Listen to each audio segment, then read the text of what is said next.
Sente-se, por favor, amado irmão.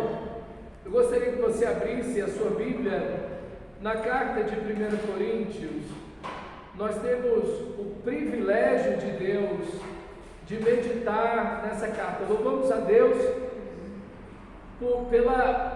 pelo registro dessa carta, né? É uma carta extraordinária, trata de muitos assuntos, né? Uma igreja um pouco complexa demais, mas o registro dessa carta é uma grande bênção. Alguns estudiosos dizem que essa carta não foi nem recebida pela igreja de Corinto. Alguns dizem que essa carta que foi levada por Timóteo nem chegou a ser recebida lá na igreja, porque quando viram Timóteo, rejeitaram a carta e Timóteo junto, né? Paulo envia por Timóteo, mas Timóteo é muito novo, então alguns chegam a dizer que essa carta nem recebida foi pelos coríntios, e é uma carta belíssima, né? Uma carta, obrigado querido, é uma carta maravilhosa que nós temos em nossas mãos, mas infelizmente parece que ela não surtiu efeito na igreja de Corinto, e Paulo tem que escrever, como nós vamos ver, Paulo tem que escrever novamente, fazer uma visita de surpresa, enfim, porque parece que a carta não surtiu o efeito, os problemas se agravaram nessa igreja, mas que isso não aconteça conosco, que nós possamos tomar essa carta e abraçá-la de todo o nosso coração e dizer: Deus, queremos viver os princípios aqui contidos na tua palavra. E diz assim o texto de 1 Coríntios, capítulo 1, versículo 1, diz: Paulo, chamado para ser apóstolo de Cristo Jesus, pela vontade de Deus, e o irmão Sóstenes, a igreja de Deus que está em Corinto, aos santificados em Cristo Jesus e chamados para serem santos, com todos os que em toda parte invocam o nome do nosso Senhor Jesus Cristo, Senhor deles e nosso. A vocês graça e paz da parte de Deus nosso Pai e do Senhor Jesus Cristo. Talvez o versículo que melhor resuma toda a carta, todo o tema da carta seja esse versículo 2, ok? A igreja de Deus que está em Corinto. Existe uma igreja de Deus que está naquela cidade. Apesar da situação da igreja ser complexa, apesar da situação da cidade ser terrível, há a igreja de Deus, há o povo de Deus naquela cidade, e esse povo são os santificados em Cristo Jesus. E Paulo faz ênfase de novo: e chamados para serem santos.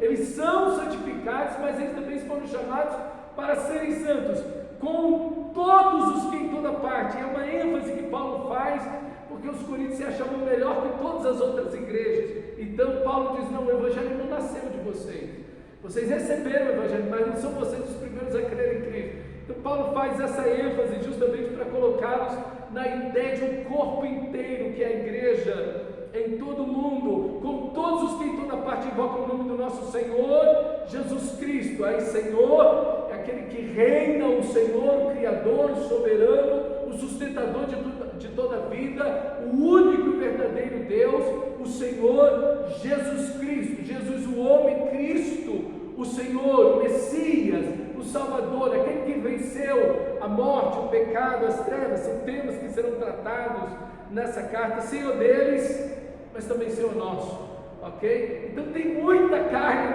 nesse versículo aí, tem muita coisa aqui, e realmente, irmãos, temos esse presente diante de nós, que é a carta de 1 Coríntios. Vivemos desafios em nossos dias, com certeza semelhantes ao da igreja em Corinto. Falando de cultura, falando de igreja, a carta aos Coríntios, a igreja em Corinto é a igreja mais semelhante à igreja dos nossos dias, a igreja ocidental dos nossos dias. E a cultura da cidade de Corinto é muito parecida com a cultura brasileira, a cultura ocidental, a cultura aqui do nosso país está muito parecida em vários aspectos, claro, com nuances, com certas diferenças, mas os valores, as ideias são muito parecidas. Então, uma carta que vai trazer muita aplicação para nós. Nós vivemos desafios que os coríntios jamais imaginaram passar, e nós os temos de uma forma diferente deles, outros que eles jamais pensaram ter. Então, nós temos aí essa identificação, mas também essa diferenciação de cultura e de problemas que nós vemos a igreja passar. Em alguns sentidos, estamos, como igreja, no momento mais crítico da história da igreja. Em outros não. Em alguns momentos você vai ver nessa carta que estava pior naquela época do que hoje, em alguns sentidos. Mas hoje existem coisas que são piores do que aquela época. Então nós temos aí esse tipo de situação, de confrontação da nossa realidade com a realidade deles. Por isso que John Stott vai dizer que nós, quando vamos ensinar as Escrituras Sagradas, nós temos que tocar dois mundos. Nós temos que tocar o mundo bíblico, o mundo onde o texto sagrado existiu, né? Onde ele foi escrito, sua cosmovisão, sua cultura, suas realidades, e tocar o mundo atual, o mundo onde nós vivemos hoje. Por isso que hoje eu quero dar uma introdução para você dessa carta. Eu quero colocar você na situação em que a igreja de Corinto se encontrava, em que Paulo se encontrava, para você poder entender a carta, porque senão você vai ficar assim, mas tá bom, eu estou lendo o que Paulo está escrevendo, mas eu não entendo por que ele está escrevendo e não consigo entender tudo que ele está escrevendo, porque é como se você estivesse ouvindo uma ligação só de um lado. Então você não está ouvindo o outro lado da situação, você está ouvindo apenas o que Paulo está dizendo na carta, mas não está vendo e ouvindo a realidade do que está acontecendo em Corinto. E enfim, essa igreja também escreve para Paulo com algumas perguntas. Então você precisa entender o contexto em que essa carta está, entender o ambiente cultural, histórico da carta, para você poder entender e dialogar melhor com o texto. Senão você, em alguns momentos, pode até fazer uma interpretação equivocada desse texto, enfim. E às vezes a gente vê algumas aplicações, inclusive dessa carta, na cultura que nós estamos hoje, completamente equivocadas por uma leitura errada, por desconhecer também o contexto aí. Infelizmente, a igreja de Corinto é a igreja mais problemática do Novo Testamento. Essa é a igreja mais difícil, a igreja mais complexa. Você vê a igreja em Filipos, é uma igreja maravilhosa. A igreja em Colosso é uma igreja maravilhosa. Apesar das situações difíceis, são igrejas extraordinárias. Na igreja de Antioquia, são igrejas maravilhosas. Mas o pastor mesmo, Paulo. Mas aqui em Corinto, parece que Paulo não é suficiente. Paulo vai para outras regiões, ele é uma bênção em outros lugares. Chega em Corinto, o trem fecha o tempo, a situação fica difícil. Nós temos aqui uma igreja que não aceita o Evangelho e não aceita Paulo. E aí nós temos um monte de problemas em relação que se desenvolvem por causa dessa não aceitação, tanto do Evangelho como também do apóstolo Paulo. Nós temos divisões, imoralidade, luta pelo dinheiro, divórcios, paixões, casamentos mistos, problemas com a Santa Ceia, problemas com os dons espirituais, problemas no culto de diversas ordens. Nós temos uma espiritualidade invertida, nós temos uma igreja que tem uma espiritualidade errada, em bases erradas, o que afeta a vida deles. Eles têm problema com a autoridade espiritual. Enfim, o desafio dos coríntios é estar em Cristo, pertencer a Cristo e viver no mundo, e viver na cultura. Isso sempre foi um desafio para todo o povo de Deus, no Antigo Testamento e no Novo Testamento. E em toda a história da igreja, o grande desafio do povo de Deus é pertencer a Deus e viver na cultura. Deus tira o povo de Israel do Egito, geograficamente, os leva para o Sinai, para colocar no coração deles a sua palavra, para tirar o Egito de dentro deles, mas você vê que eles se rebelam contra Deus 40 anos no deserto. Moisés vai dizer que eles voltaram para o Egito em seus corações. Então veja, eles saíram geograficamente, mas a cultura do Egito ainda estava nos seus corações. A gente vai vendo o desafio de Daniel viver na Babilônia e ser fiel ao Senhor. E assim também nós vamos ver que o grande desafio que nós temos é esse. Nós somos um povo que foi arrancado do mundo e que foi devolvido para o mundo como sal e luz no mundo.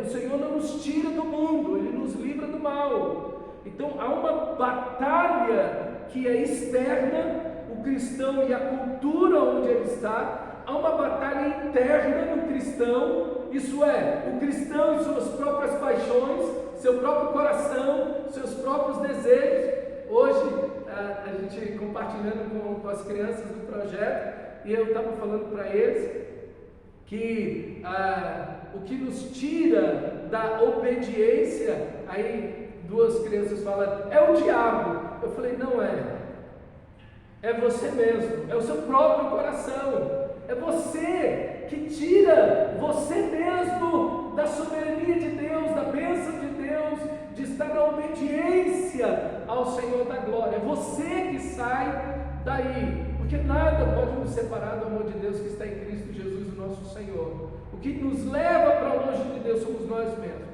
Nós nos afastamos de Deus, mas a tendência é sempre colocar a coisa no inimigo, né? Como se, não, então a culpa não é minha, foi o diabo que fez. Mas de fato, há essa batalha interna aqui do cristão, há uma batalha externa contra a cultura, mas há também problemas internos na igreja.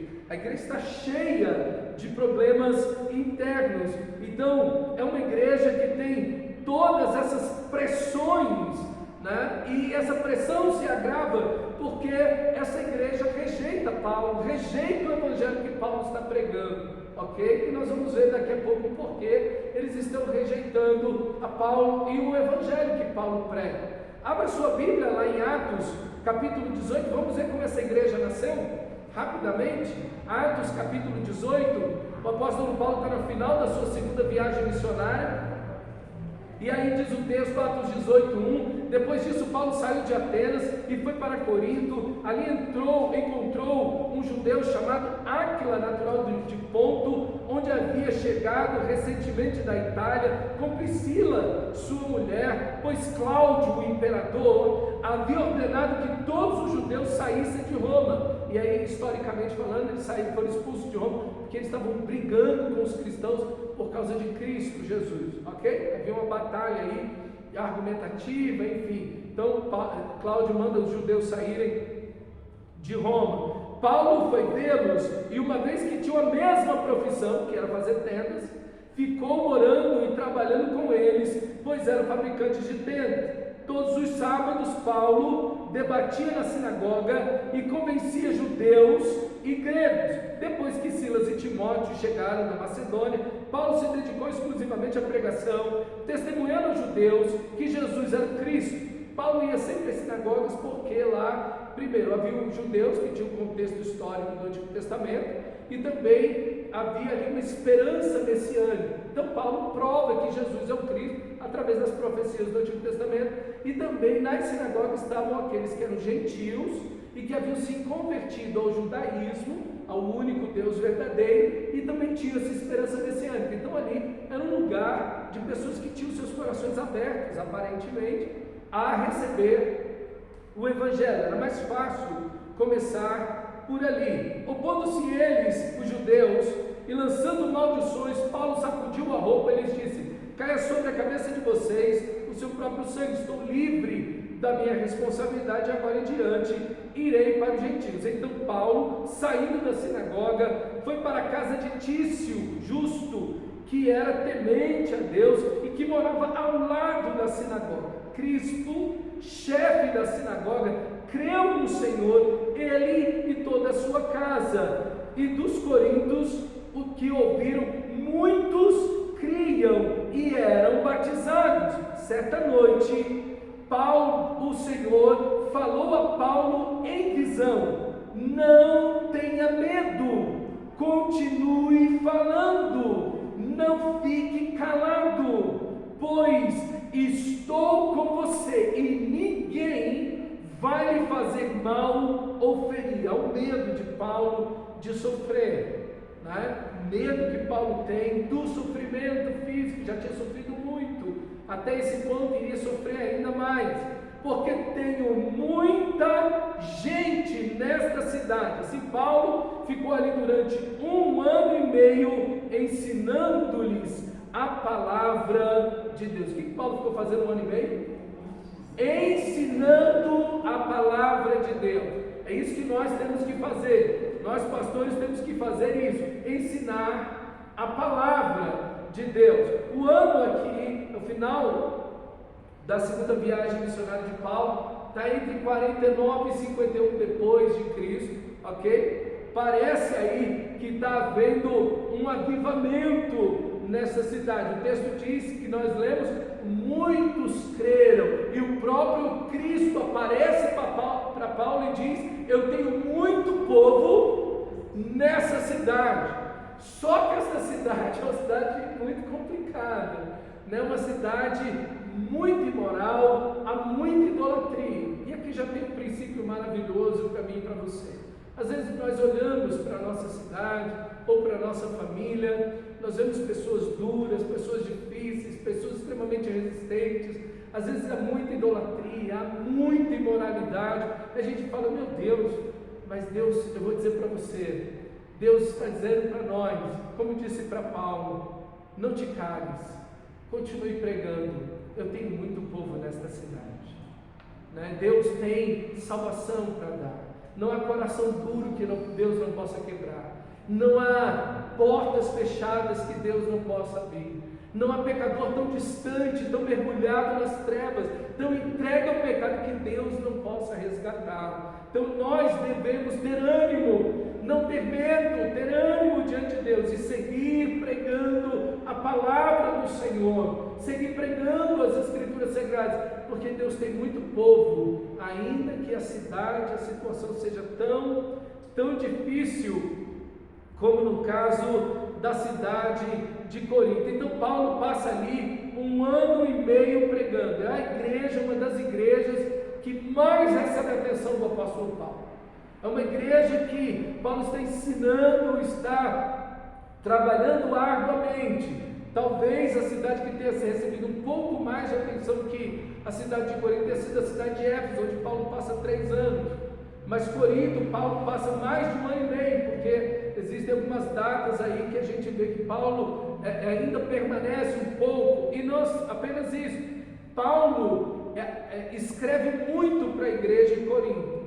A igreja de Corinto é uma igreja privilegiada nesse sentido, porque olha aí no versículo, capítulo 5 de 1 Coríntios, agora volta para 1 Coríntios, 1 Coríntios capítulo 5, versículo 9.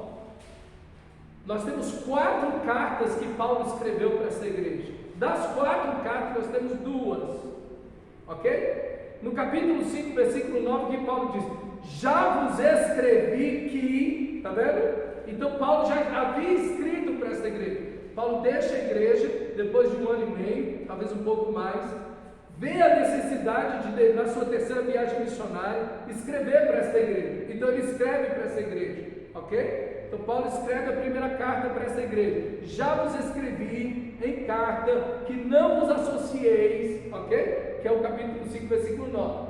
Depois nós vamos ver que existe aí no capítulo 7, olha o capítulo 7, 1 Coríntios, versículo 1, essa igreja escreve para Paulo em resposta. Aí Paulo vai dizer: quantas coisas que me escrevestes, eles têm dúvidas. Paulo escreveu para eles. Agora, diante do que Paulo escreveu, eles têm dúvidas. E agora Paulo responde para eles, que é essa carta que você tem na sua mão, 1 Coríntios. Então 1 Coríntios, na realidade, é a segunda carta que Paulo escreve para eles. Ele escreve a primeira vez, capítulo 5, versículo 9. Eles respondem essa carta e Paulo está escrevendo para eles de volta. Agora Paulo vai dizer, com relação às coisas que vocês me escreveram, capítulo 7, versículo 1, e aí ele escreve essa carta, a partir do capítulo 7, ele vai responder as perguntas que ele vai fazer. Depois, Paulo vai e faz uma visita inesperada, porque parece que eles ou não receberam a carta de 1 Coríntios, que é essa que nós estamos estudando, ou eles não receberam porque Timóteo trouxe, ou eles ao receberem essa carta, ao lerem a carta, não gostaram e chotaram Timóteo junto com a carta e tudo. E aí Paulo faz uma visita de surpresa para eles. Se você abrir lá em 2 Coríntios, agora você vai para 2 Coríntios, a próxima carta de Paulo, 2 Coríntios, capítulo 2, versículo 1, mostra que Paulo fez uma visita surpresa para eles. E aí, segundo o Dr. Shedd disse em uma aula, ele disse o seguinte: desrespeitaram alguém ou um grupo da igreja, desrespeitou publicamente o apóstolo Paulo na frente de todo mundo. Ofenderam o apóstolo Paulo na frente de todo mundo, nessa visita surpresa. Como vendo Paulo, que essa carta que ele escreve, que é a carta que nós temos nas mãos, não surtiu efeito, ele vai presencialmente. E ele diz isso no final dessa carta: eu não quero passar para ver vocês de passagem. Ele fala isso em 2 Coríntios. Eu não quero estar passando rapidamente, eu quero passar para ficar com vocês, ok? Eu quero estar com vocês um tempo, ok? Por quê? Porque é uma igreja que precisa de mais atenção por causa da complexidade que ela está vivendo. E aí Paulo vai embora e escreve uma carta dolorosa, que você olhar em 2 Coríntios, capítulo 7, versículo 8. É a terceira correspondência agora, ok? É a terceira correspondência, é a carta severa, que ele cita essa carta que ele escreveu em 2 Coríntios 7 e 8. Ele diz que escreve uma carta dolorosa, uma carta severa para eles. E nós temos a quarta correspondência, que é a 2 Coríntios, que é essa carta que você está olhando aí agora, que é a quarta correspondência. Então, das 4 cartas, nós não temos a primeira que ele escreveu e não temos a carta dolorosa. Nós temos a segunda e a última carta que Paulo escreveu aos Coríntios. Então veja, uma igreja que tem muita atenção de Paulo. Paulo escreve, e escrever naquele momento é muito caro, muito dispendioso. Escrever, mandar aquilo por correio, mandar alguém, pagar passagem, alimentação, tudo, para que essa pessoa fosse, se deslocasse de navio, enfim, e levasse a carta dela. Tudo isso gastava muito dinheiro. Mas Paulo faz questão de escrever para essa igreja, por causa da situação problemática que existe fora da igreja, mas que está dentro da igreja. Os pecados da cultura estão dentro da igreja, ok? Então, uma situação bem difícil, essa igreja precisa de muita atenção. Então, qual é a cultura que essa igreja, que a igreja em Corinto está inserindo? Qual é a cultura dessa cidade? Então, a igreja de Corinto tem algumas características que eu gostaria de destacar aqui para você nesta noite. A primeira coisa é que é uma cidade muito importante, é uma das cidades mais importantes do mundo, ao lado de Roma, de Atena e de Alexandria, ok? É uma das grandes e importantes cidades do mundo naquela época, e ela também é um porto. Ela tem 2 mares que ela liga. O porto dela liga 2 mares, o mar Jônico e o mar Egeu. Esses 2 mares estão ligados pelo porto de Corinto. Então, muito do tráfico de navios que vinham do norte da África, praticamente todos passavam por ali, ok? Porque era caminho para você chegar a Roma. Então, todo o tráfico de navios que vinha do norte da África, que vinha da Turquia, que vinha da Ásia, Turquia hoje, da Ásia, enfim, da Judeia, tudo isso passava e que vinha de Roma para esses lugares. Então, Corinto está bem fazendo essa ligação, esse ponto de transição entre esses lugares. E Corinto também é um porto, é um dos portos mais importantes do mundo naquela época. Então, era uma cidade multicultural. Tinha gente de todo lugar do mundo vindo, chegando, ficando e saindo. Então era um lugar, e em Porto sempre tem duas coisas juntas: muito dinheiro e muita imoralidade.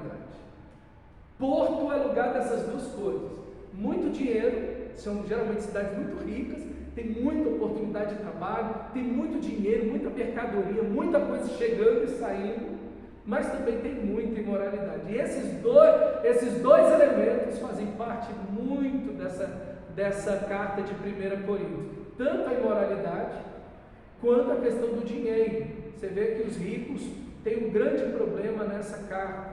É uma igreja extremamente orgulhosa, é uma cultura que se exalta acima das outras. As pessoas, havia uma diferença social muito grande: ou você tinha pessoas muito ricas, ou você tinha pessoas muito pobres. Existiam poucas pessoas nessa camada de transição aqui. A maior parte da cidade era feita de escravos, que era muito comum naquela época, ok? Então você tem uma camada social pequena de gente muito rica, uma camada muito grande da população muito pobre, e aí você tem essa questão também do abuso. Você vê que os ricos, eles abusam na Santa Ceia. Eles chegam, trazem comida, comem e ficam bêbados na Santa Ceia, no culto de ceia, ok? Não esperam por ninguém. Então tem um negócio complicado aqui com os ricos. Esse é um fator importante aqui dos ricos na carta. A outra coisa é que, por estar ao lado de Atenas, e Atenas é a cidade que mais detém a cultura grega, é a cidade que era a detentora da cultura e da filosofia grega. Corinto bebe muito dessa ideia, dessa filosofia grega. O esporte deles preferido era o debate filosófico. Então eles queriam, e eles saíam para as praças e ouviam. Para você ter uma ideia, em Corinto você tem um teatro para música com 18.000 lugares para pessoas sentadas. Aonde você tem isso hoje em Brasília? Isso é um negócio extraordinário. Você vê que é uma cidade riquíssima, ok? Extremamente bem posicionada. Mas esses anfiteatros eram lugares de debate filosóficos.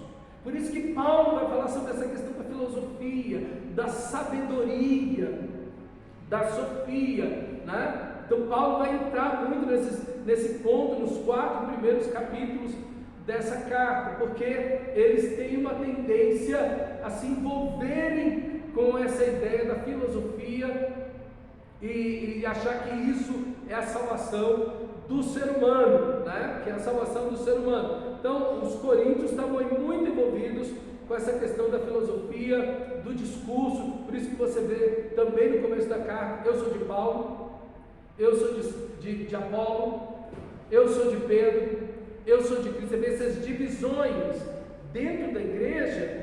Ela é muito peculiar a essas divisões. Não, eu prefiro o filósofo tal, eu prefiro a ideologia filosófica tal, eu prefiro. Então as pessoas, a sociedade estava dividida em vários grupos que acreditavam e apoiavam e queriam e eram fãs de vários filósofos, de correntes filosóficas. Eles trouxeram tudo isso para dentro da igreja. Eu sou de Paulo, eu sou de Apolo, eu sou de Pedro, etc., né?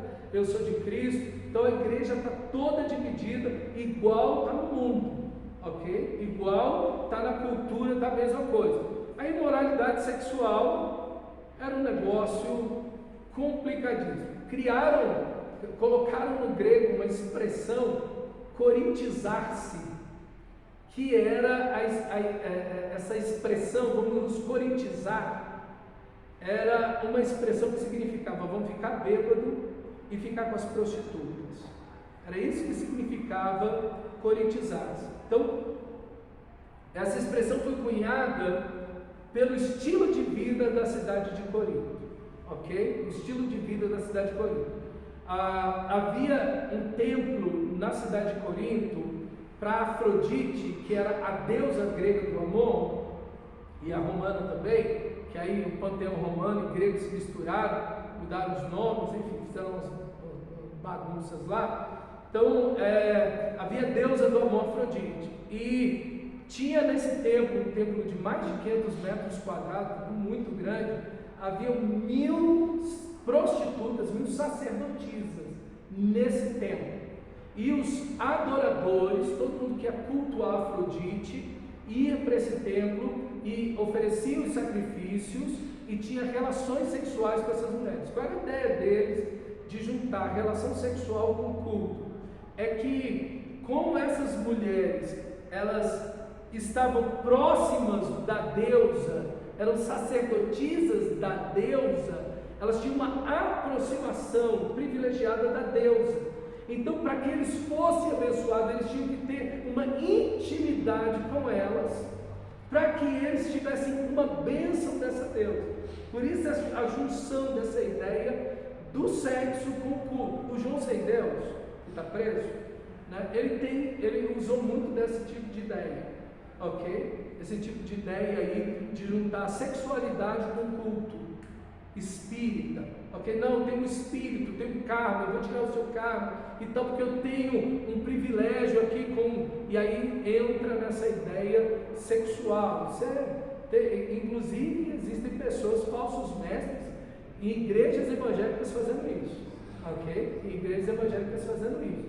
Então, assim, infelizmente, a gente pensa que é uma coisa tão antiga, né? Mas está presente até o dia de hoje, ok? Então, uma cidade muito imoral. Imagina 1000 mulheres saindo e indo pelo meio da rua, se entregando a todos os homens e mulheres que encontrassem pelo caminho, até chegar no porto e lá divertir todos os marinheiros e os turistas.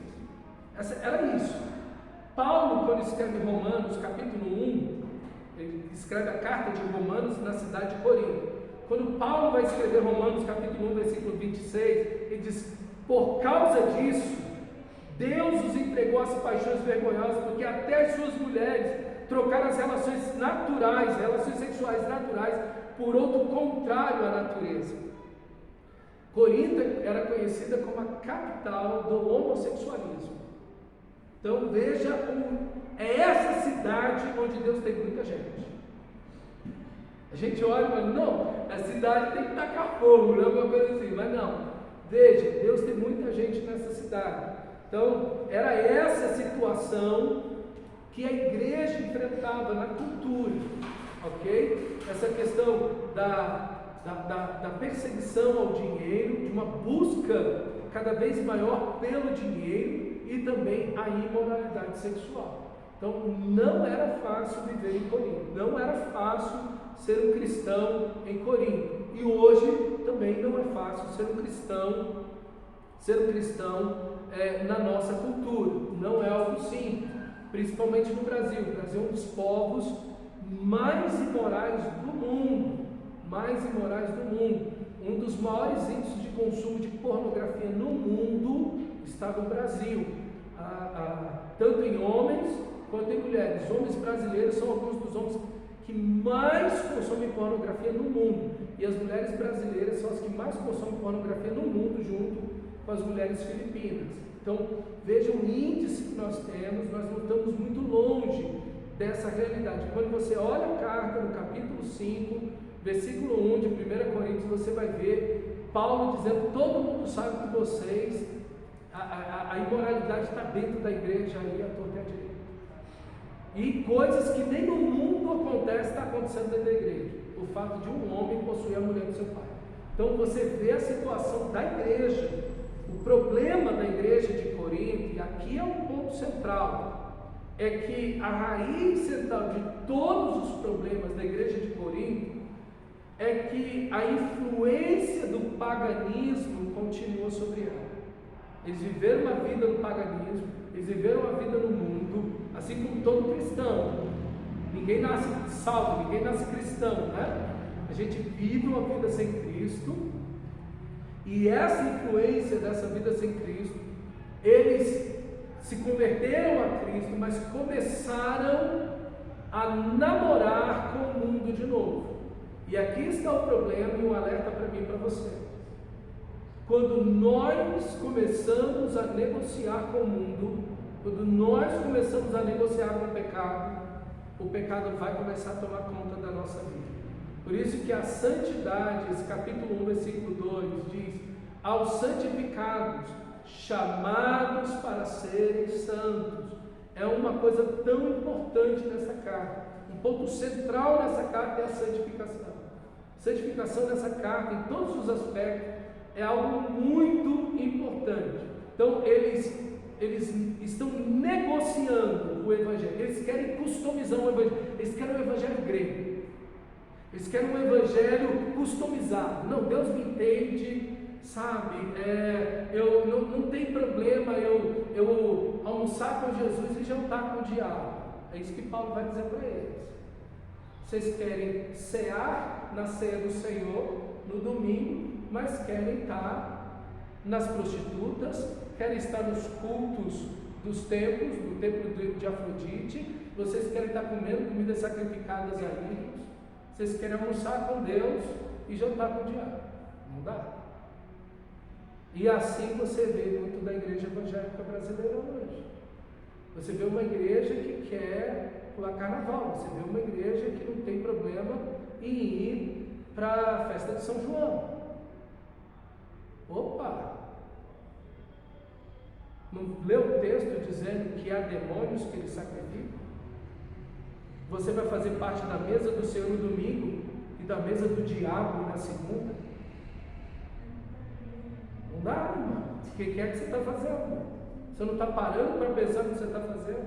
Ah, não, mas é só uma festa. Mas por trás de cada ídolo tem o que mesmo que Paulo disse? Demônios. É a demônios que ele sacrifica. E você vai fazer parte da mesa dos demônios? Não, mas não tem problema comer nada de Cosme e Damião, não. Opa, como é que não tem? Então a gente tem que... Mas hoje, na cultura, as igrejas estão absorvendo tudo isso. A igreja faz carnaval, a igreja faz festa de São João, a igreja... Opa! Será que é isso que nós temos que fazer? Aí a gente não tem problema nenhum. O pastor cai em adultério e continua no ministério. Os crentes vivem imoralidade dentro da igreja. Opa! Como é isso? Será que é isso que a gente deve viver? Será que é isso que Deus nos chamou a viver? Deus não nos chamou a santidade e a sermos santos? Opa! Será que você não está se acostumando ou você não está querendo se customizar, adaptar um evangelho para você? Porque é isso que nós estamos vendo hoje na igreja brasileira. Pouco se prega a Bíblia, e essa carta aqui tem sido abandonada nas igrejas evangélicas. Por quê? Porque essa é uma carta que fala da igreja. Nenhuma carta na Bíblia fala tanto da igreja quanto Corinto. Nenhuma carta é tão prática como Corinto. Nenhuma carta trata tantos problemas e pecados e situações como a carta aos Coríntios. Então essa carta tem sido abandonada pela igreja. Por quê? Porque essa é uma carta confrontadora. Ela vai mexer nos pontos centrais da igreja e vai dizer: não dá para você viver isso. Olha aí comigo, capítulo 6, versículo 9. Paulo vai lembrar 3 vezes para eles da vida passada deles. Vocês não sabem que os perversos não herdarão o reino de Deus? Não se deixe enganar. Nem os imorais, nem idólatras, nem adúlteros, nem homossexuais. Opa! Os adúlteros vêm primeiro que os homossexuais. Na nossa ideia brasileira evangélica, os homossexuais vêm primeiro, que vão para o inferno, e os adúlteros depois, se é que vão. Mas os homossexuais vão, mas os adúlteros, não, eu acho que não. Opa! Aqui está dizendo que primeiro que vai são os adúlteros, não os homossexuais. O reino de Deus não pertence a essas pessoas. Opa!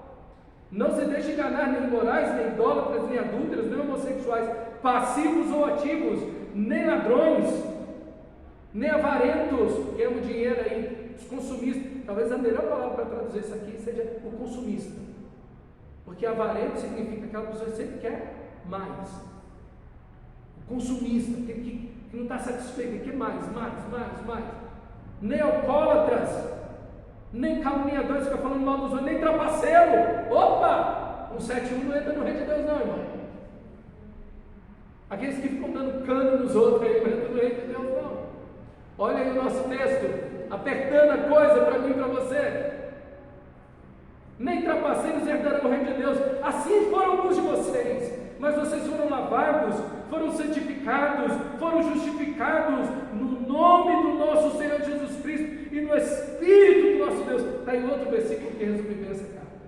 Mas vocês foram lavados, foram santificados, foram justificados em nome do nosso Senhor Jesus Cristo e no Espírito do nosso Deus. No capítulo 8, versículo 7, olha aí. Capítulo 8, versículo 7. Contudo, nem todos têm esse conhecimento. Alguns, ainda habituados com os ídolos, comem esses alimentos como se fosse sacrifício idólatra. Como a consciência deles é fraca, fica contaminada. E por último, capítulo 12, versículo 1. Diz: irmãos, quanto aos dons espirituais, não quero que vocês sejam ignorantes. Vocês sabem que quando eram pagãos, de uma forma ou de outra, eram fortemente atraídos e levados aos ídolos mudos. Então, irmãos, o resultado dessa negociação com o paganismo são dois. Esses cristãos de Corinto não compreendem de forma errada a Cristo e o Evangelho. Eles não compreendem Cristo, por isso se envolvem com os ídolos. Eles não têm problema de ir para o culto no domingo e viver uma vida errada na segunda, na terça, na quarta, enfim, ok? Então a consequência aí é o envolvimento errado com as religiões, produz uma vida pecaminosa, escandalosa e antimissional. Como é que uma igreja dessa vai testemunhar para o mundo? Que diferença essa igreja faz em relação ao mundo? Tem coisa que dentro dessa igreja existe que nem no mundo se aceita. E às vezes tem coisa dentro da igreja evangélica brasileira que nem o mundo aceita. Nem o mundo aceita. Ok? É inaceitável até para o mundo. A igreja evangélica brasileira às vezes aceita e trata de maneira errada, por exemplo, a pedofilia. Não, isso aqui é pecado que a gente trata dentro da igreja. Não. O cara bate na mulher. Não, isso é pecado, a gente trata dentro da igreja. Não, isso é crime. É diferente. Tem polícia. Tem que ter polícia. E a obrigação da igreja é denunciar. E se a igreja não denuncia, a igreja é conivente com aquilo. Nos Estados Unidos tem pastores que estão respondendo processos judiciais porque sabiam que a mulher estava apanhando o marido e não denunciou. Sabia que a criança estava sofrendo violência sexual e não denunciou. E está respondendo como coparticipante na situação, porque não houve denúncia. Então, às vezes, a gente aceita coisas que nem o mundo aceita. Olha aí, por que estão deixando essa carta de lado mesmo? Está vendo que o negócio aqui? A carta vai pegando a gente daqui para ali. Então, ó, e aqui a gente ajusta o Evangelho. Então, eles customizaram, não aceitaram o Evangelho, têm uma visão errada de Cristo e são antimissionários. Como uma igreja dessa vai pregar o Evangelho? Como uma igreja dessa vai ser salva no mundo? Se em alguns aspectos ela está igual, em outros pior que o próprio mundo. Então, meu irmão, a segunda situação que nós vemos é o questionamento da autoridade de Paulo. Se eles não aceitam o Evangelho, se eles não aceitam a Cristo, eles vão aceitar Paulo como? Não aceita Paulo. E o que nós temos também no Brasil hoje é um abuso da autoridade por parte de alguns líderes, mas outro é uma insubmissão em relação à liderança. Entramos em dois extremos. Na minha época, quando Deus me salvou, uns 30 e poucos anos atrás, a gente tinha o medo de dizer assim: não pode falar mal do ungido do Senhor. E está certo, você não pode afrontar aquele a quem Deus pôs como autoridade da igreja. Mas hoje entramos no outro extremo. Eu ouvi pessoas e pastor só serve para fazer casamento no templo. Eu ouvi gente falar assim. Pastor só serve para essas coisas. Onde está a vida espiritual dessas pessoas hoje? Você olha para trás, e ver pessoas que falaram mal de pastor, xingaram o pastor, denegriram o pastor, humilharam o pastor. Vê onde essas pessoas estão hoje. A tragédia da vida delas. Então, irmãos, a gente precisa ter cuidado com isso. Eles não aceitam Paulo, eles afrontam Paulo, eles criticam Paulo. E Paulo tem que se defender nessa carta. É uma igreja que despreza o apóstolo Paulo. Eles não aceitam o ensino, as cartas, a doutrina, o evangelho. Paulo tem que dizer, o pessoal está dizendo, não, Paulo fisicamente, essa negação aí. Primeiro, ele não é eloquente, ele não sabe pregar. E Paulo realmente tinha essa limitação. No conhecimento ele era show de bola, mas na pregação ele não ia lá essas coisas. A presença física de Paulo, coitado, um homem que recebeu, irmão, quase 5 vezes 40 chicotadas menos 200 chicotadas. Como é o corpo desse homem? Não está os frangalhos, não está todo encurvado, não está todo quebrado. A presença dele é fraca, ele não sabe ensinar. E na ideia deles, da filosofia, a oratória, a maneira de se apresentar, a postura, a beleza física, a capacidade retórica, de argumentação, de pensamento, raciocínio, tudo isso valia muito. E Paulo não tem isso. Mas é Deus que está usando Paulo, é o pai da fé deles. Quem Deus usou para abrir essa igreja de Corinto foi o apóstolo Paulo. E eles não aceitam o apóstolo Paulo, por todos esses motivos. Também porque Paulo não aceita o dinheiro deles. Paulo não quer se igualar aos falsos mestres, aos falsos apóstolos. Por isso que Paulo recebe dinheiro das igrejas pobres da Ásia, mas não recebe deles. Paulo abriu mão do salário de outras igrejas para servir os coríntios de graça, trabalhando com as próprias mãos, que era outro problema, porque os estudiosos, os homens espirituais não trabalhavam com as mãos, e Paulo era fazedor de tempo. Por isso que Paulo era rejeitado, e Paulo não queria estar de pé junto com esses falsos mestres que estavam nessa igreja. Paulo dizia: eu prefiro morrer do que ser sustentado por vocês. Assim, Paulo botou logo nesse pé na carta logo. Então o pessoal tem um entrave com Paulo por causa de todos esses elementos, ok? Porque Paulo põe um freio no culto e diz: opa, que isso aí é. Chega o povo na igreja, todo mundo falando em línguas. Todo mundo começa a falar em línguas. Tá com falar em línguas. Paulo diz: se chega um cravo aí, vai dizer que aqui é um hospício. Vocês estão tudo louco. Paulo põe um freio, mas na ideia deles, e aí entra o paganismo, e aí entra também as religiões de mistério. O que era espiritual? A gritaria, a histeria, a correria, a loucura dentro do culto, o desenfreio. Por isso que Paulo, eles se achavam tão espirituais que eles achavam que já eram igual aos anjos. Eles tinham uma escatologia, uma hiperescatologia ultra realizada. Nós já estamos na glória. Nós somos espirituais. E Paulo não é. Porque Paulo não quer esse tipo de culto. Paulo quer que tudo seja feito com ordem e decência. Porque o espírito do profeta está sujeito aos profetas. Que bagunça é essa que vocês estão fazendo? Não, vocês não vão fazer essas coisas. O culto não é isso.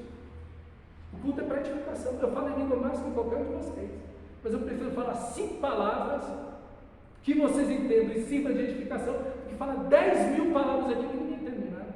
Se não passa pela razão, não tem edificação.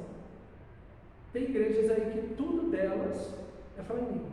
Eles se reúnem só para cantar e falar em línguas. E o povo está lá, apaga as luzes e isso é espiritual. Tem a unção até do beija-flor. O cara fica rodando nós tão rápido, mas quase que decola.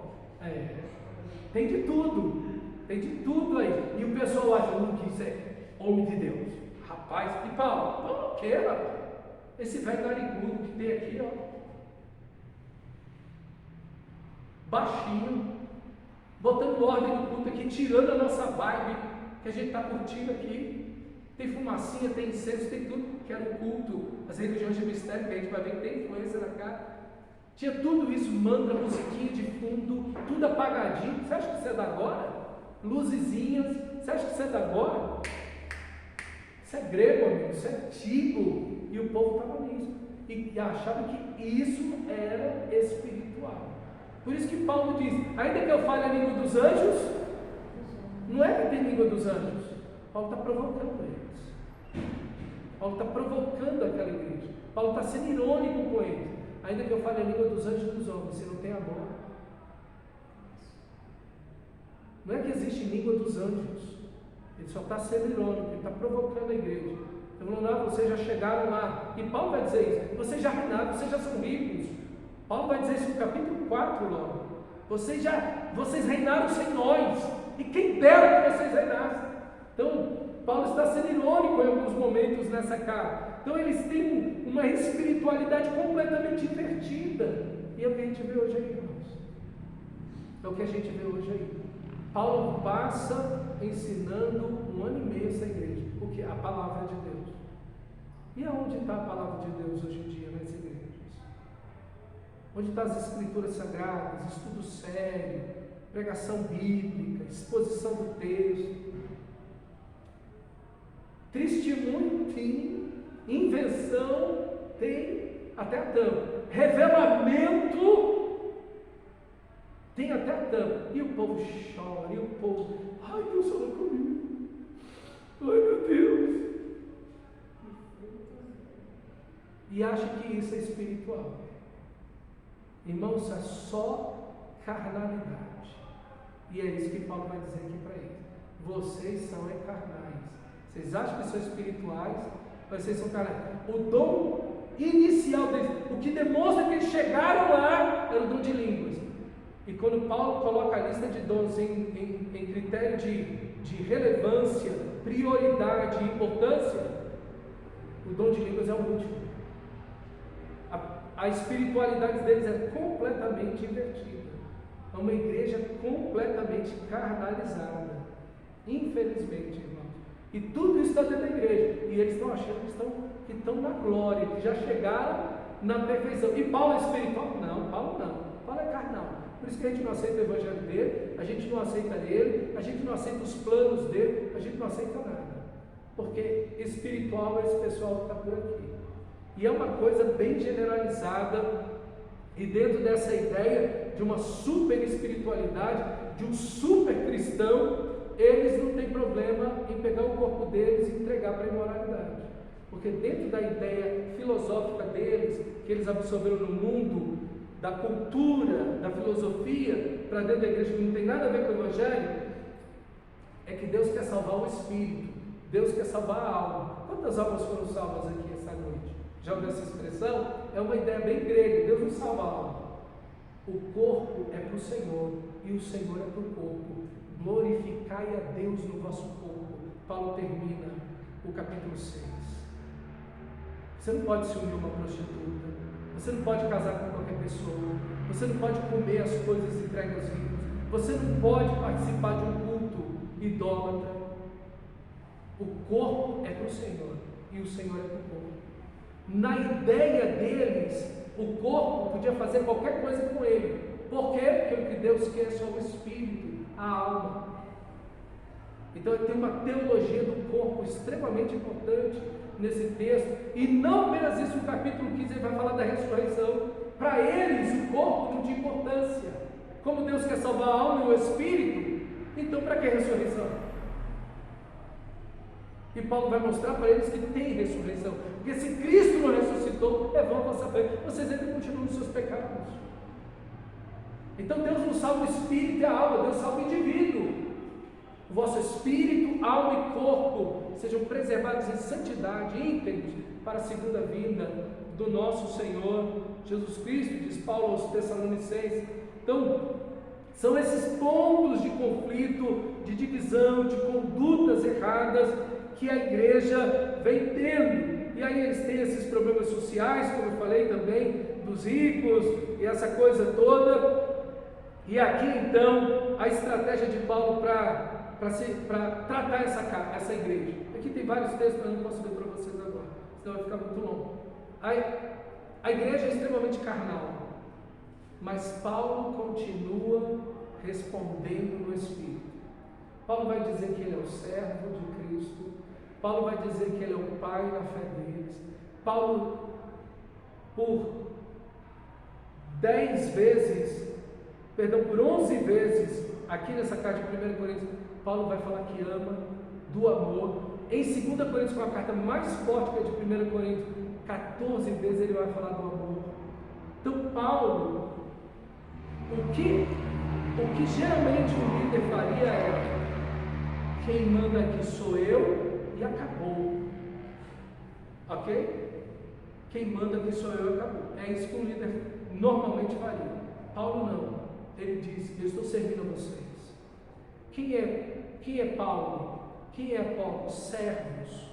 Veja, Paulo está sempre porque Jesus é o servo. Ele é o pai amoroso. Ele é o servo sofredor. Ele é humilde de coração. Paulo está respondendo no Espírito, ainda que essa igreja esteja respondendo na carne. E aqui já tem uma lição para mim e para você. Às vezes você está lidando com alguém carnal perto de você. Às vezes dentro da sua família, no trabalho. Como é que eu respondo? Não responda na carne, responda no Espírito. Você não tem que entrar na carne porque os outros estão na carne. Você não tem que responder com o pecado porque os outros estão no pecado. Você tem que responder na santidade. Você tem que responder com o Evangelho. Você tem que levar as pessoas a Cristo. O ponto central de Paulo é apontando sempre para Cristo. Por que você vai ser santo? Porque Cristo ressuscitou. Por que seu corpo vai viver em santificação, você vai glorificar Deus no seu corpo? Porque o Espírito Santo de Cristo, que morreu naquela cruz, que veio, padeceu, ressuscitou e entregou o Espírito, esse Espírito habita em vocês. Então veja, a resposta de Paulo é colocar o Evangelho sempre no meio, sempre no centro, Cristo como sendo ponto convergente de tudo. Não é uma ética essa carta. Essa carta é Cristo, essa carta é o Evangelho, ela tem ética, ela tem moral, mas não é simplesmente não faça isso, ou não faça aquilo outro, ou não coma isso, ou não vai, então não é isso. O porquê eu não faço isso é a grande questão. Eu não faço isso porque eu vivo para Deus, eu não faço isso porque o Espírito Santo habita em mim, eu não faço isso porque Cristo morreu, ressuscitou e eu fui salvo por Ele. Então, a razão para eu não fazer algo é porque Cristo me salvou, é porque Cristo é o meu Senhor, entende? Então, não é simplesmente deixar fazer ou não fazer algo, ok? É que Cristo é o meu Senhor, é o meu Salvador. E eu queria terminar só mostrando para você aqui que a carta está dividida em 4 partes. A primeira parte é uma introdução, que é do capítulo 1, versículo 1 até o 9, esses 9 primeiros versículos da carta, é uma introdução, uma saudação. Depois nós temos um grande corpo da carta, que diz respeito àquilo que Paulo ouviu a respeito da igreja. Chloe, que pode ser uma mulher ou um homem, trouxe informações para Paulo. Ele vai dizer isso logo no capítulo 1, versículo 10. Trouxe informações para Paulo do estado da igreja. E ele vai escrever, nesses 6 primeiros capítulos, o que ele ouviu a respeito da igreja. Que Chloe diz, ok? Dá um destinatário que diz: olha, eu vou falar o que, eu não vou dizer quem me disse. Não, Paulo diz quem foi que falou, ok? Não é uma fofoca, é aquilo que alguém disse, está contando, e Paulo está registrando para a igreja que contou. Então, do capítulo 1 ao 6, Paulo vai falar daquilo que ele ouviu, do que está acontecendo lá na igreja. Capítulo 7 até o capítulo final do capítulo 15, que é o grande corpo da carta, são respostas que Paulo está dando à carta que eles enviaram, com respeito àquilo que vocês me escreveram. Paulo segue respondendo essas perguntas para eles. E aí entra o capítulo 16, que vai falar da oferta, alguns temas finais rápidos e uma saudação final nessa carta. Então a carta tem essas quatro divisões aí. E a gente vai estar vendo cada uma delas detalhadamente, e são dezenas de pontos controversos e de orientação que Paulo vai dar. Muita coisa tem aqui nesse livro, um livro preciosíssimo, e realmente vai ser maravilhoso adentrar nesse texto. Eu quero te aconselhar, primeiro, que você leia essa carta. Segundo, você compre um caderno para você, ou pegue um caderno lá na sua casa para você anotar. Leu a carta, comece a anotar as perguntas que você tem, as dúvidas que você tem, as observações que você tem, ok? Traz para o culto, nós vamos ter a cada momento que estivermos aqui, também um tempo para tirar dúvidas. Desafio bom, pega essa carta, lê ela toda, em voz alta, do capítulo 1, versículo 1, até o capítulo 16, versículo 20, até o final da carta. Leia a carta toda, de uma só vez, em voz alta. Bota lá o seu celular para ler e vai acompanhando, lendo junto, ok? Você pode fazer isso. Então leia a carta. É muito importante o contato de você estar lendo, ok? O texto, para a gente poder entrar nesse texto, você está bem ambientado com a carta e ler essa carta muitas vezes. Eu já li essa carta dezenas de vezes, mas só essa semana eu já li essa carta aí mais ou menos quase 10 vezes essa semana. Então tem um texto maravilhoso para mim, para você, para a gente debruçar, para a gente ouvir, para a gente ler, para a gente analisar. É um texto fantástico, ok? Vamos orar e agradecer ao nosso Senhor. Eu espero que essa introdução deu assim abra um pouco para você